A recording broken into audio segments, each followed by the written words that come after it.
Hello folks, Dinko here again. Beautiful day, beautiful afternoon, snowing. We haven't gotten this much snow this year, so that's why I'm recording this outside in the snow, enjoying this, man. Today we're gonna travel to another African country, Rwanda. We might use some pictures that might be graphic to some of you, just letting you know ahead of time. And as usual, I'm gonna be starting from what his name means and why he's given that name and the story behind it.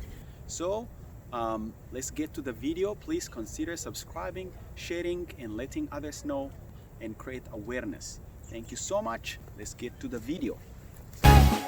Yes, thank you so much. My name is Jairus Imariho, which means God is alive. So I was given that name because I was born on the battlefield where men of my tribe were being killed, and so my mother said, yeah, Imam Riho, God is alive, we raise him. So yeah, that's the full meaning and the... That's a powerful name. Yes. Yeah, it has like a deep meaning. So how did you come to America? Is this through school or, you know? So I came here as a refugee because I was in a refugee camp in Rwanda. So it's a northern part of Rwanda, which is called Gihembe Congolese Refugee Camp. So we've been there almost 20 years. 20 years? Yes. In the refugee camp? Yes. Wow. Which is very hard. And UNHCR with a partnership with other organizations, so tried the program of taking refugees from those camps and give them the place to settle. So that's why I came here. So when you get here, I'm sure we all have some culture shock. And what was the culture shock for you? The way which African we used to greet any person from street, say muraho, which is how are you doing, good morning, to everybody which even you didn't know. That's our culture. But over here in America, they don't do that. Yeah. And less greeting yes, in America. and, yeah, and greet only the people which you know. And if you are going to greet strangers, you don't do it willingly. You just do it, how are you doing, and go. Yeah. But for us, you say, Madam Zid, which is good morning, how are you doing? Yeah. And try to ask more informations, even for the people which you don't know. Yeah. So that's a different, and also the way American welcome people. Also, I was shocked because I thought, I thought that American will not care about who you are, and they are going to just to mind their business, so you will not have somebody to take care of you. Yeah, but I really appreciate about the service from some people who try to accommodate you and welcome you warmly. Yeah, that's excellent. And even help you for their assimilations. Yeah, that's nice. That's wonderful. Shout out to those Americans who really love, welcome immigrants, and show them love. That's good. What was in your mind that America looked like, but then you got here, and then was it, as you pictured it, and then was it the same or different? So tell me about that. I thought that it's a safe place. That's a one, because they have like human rights organizations, and everything they do, it's under laws, which is very different to other countries because they have like dictators or other people torture others. So yeah, when we come to challenge, whenever we transit from one place to another, there are challenges. So what has been the challenge for you as someone who came from Africa? Many people, they believe that because you don't know their language, that you are stupid. Yeah. So even I experienced that. The way you speak, they think that is the way you think.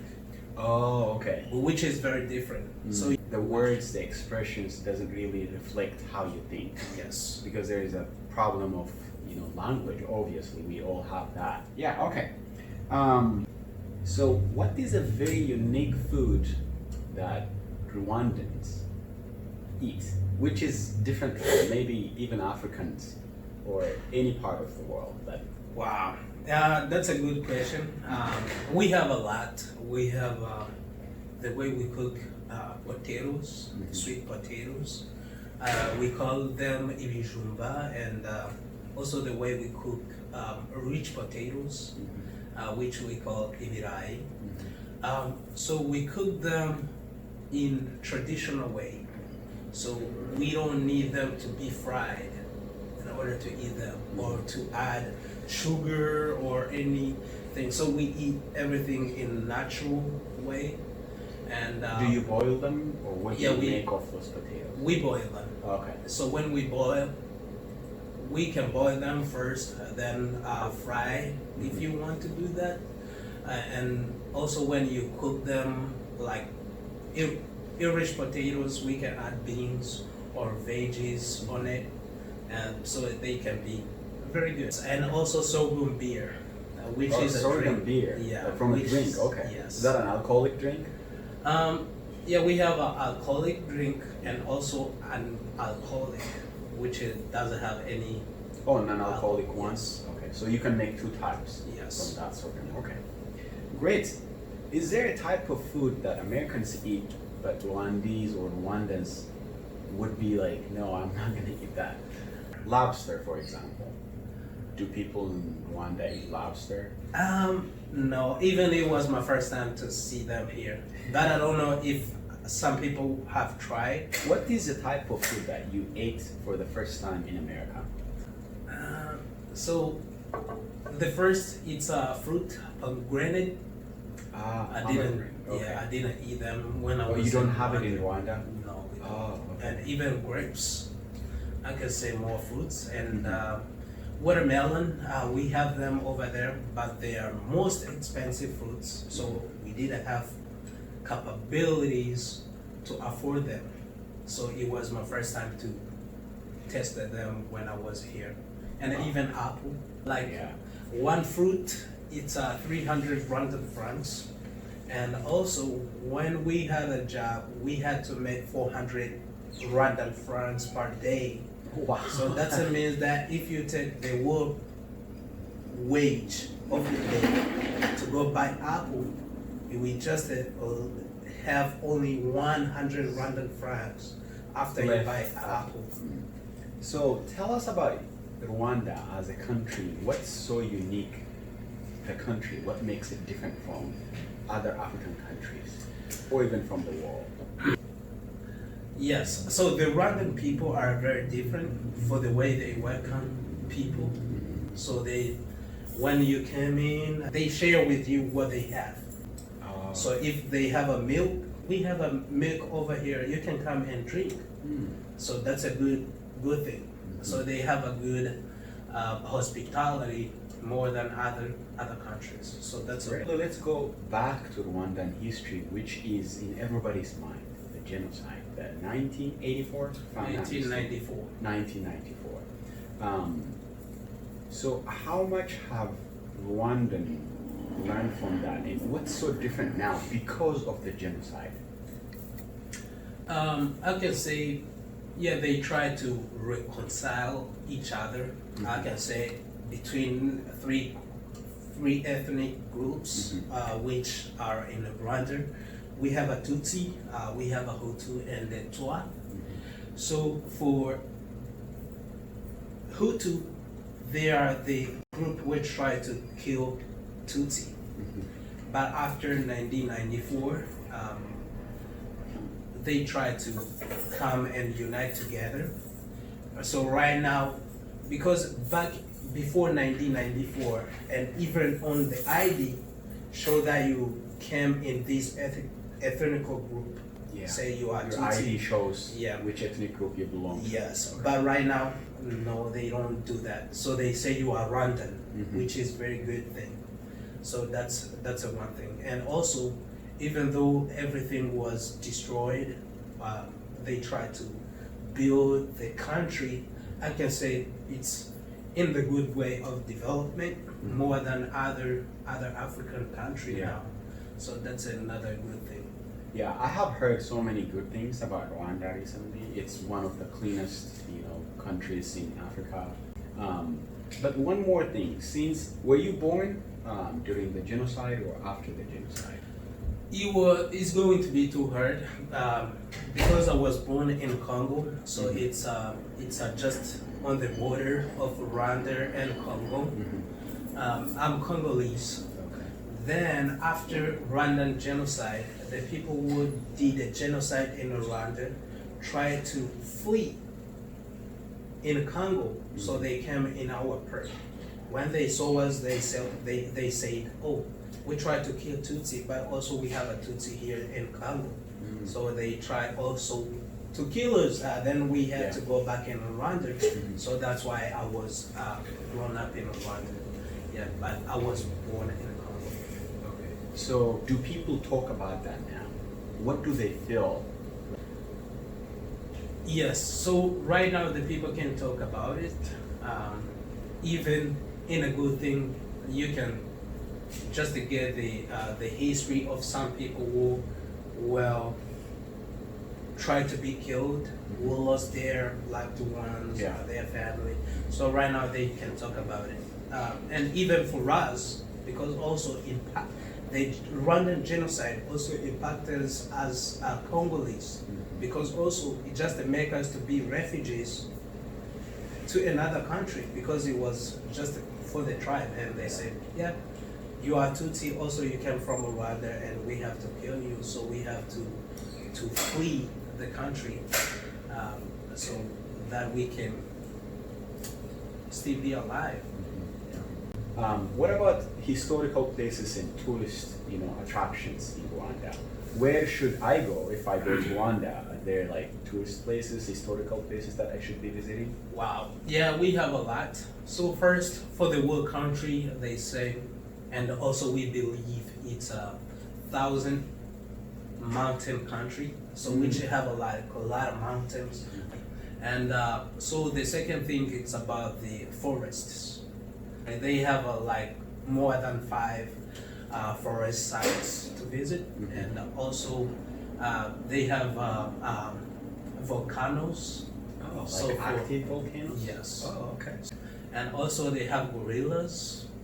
They have a lot of zoo with many animals, which many countries they don't have. They're endemic animals. Yes. Okay. So, yeah. That's great. That's nice. Have you ever heard of false information about Rwanda from people? Or stereotype, people say, oh, Rwanda is like this, but it's not. Yeah, that's true. Because many people, when you hear that Rwandan people did a genocide in 1994, so many feel that Rwandan people are bad people. I can say, no, that's wrong. Because it was under government and even under colonial countries. But when you go back in Rwanda, before that time and after, they have a good living together. So they live together without any conflict. So that means that they were forced or trained to do that, but they don't used to do that. So they are not bad people. They treat each other in a good manner, and I can say even the people from Hutu part, they did what they can in order to save the people from Tutsi. So that's a good thing. Tell me a little bit about how is marriage done in Rwanda culturally? So the two partners, I say bridegroom and bride, and when they do sexual stuff before they can be married, that's we say it's a curse for the family. Oh. So a lot of people, you cannot talk that I have these sexual with these and feel free to say that.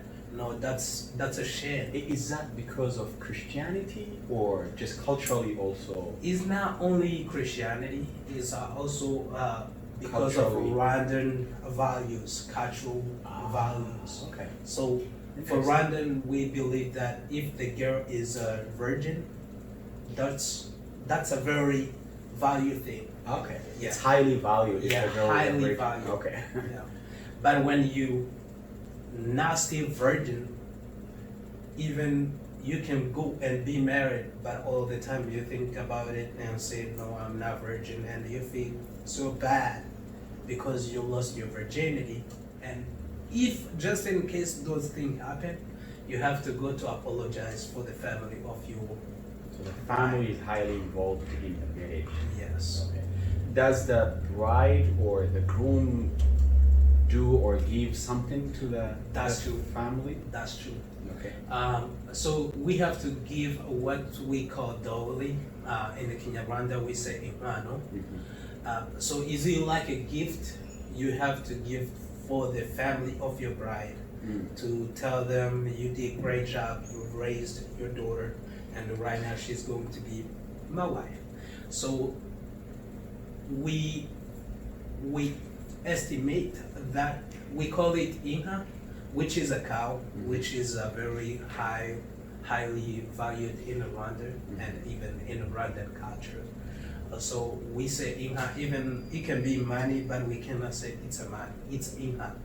So even in terms of cows. Yeah, it's even it can be money, but we say this money is a symbol of cow.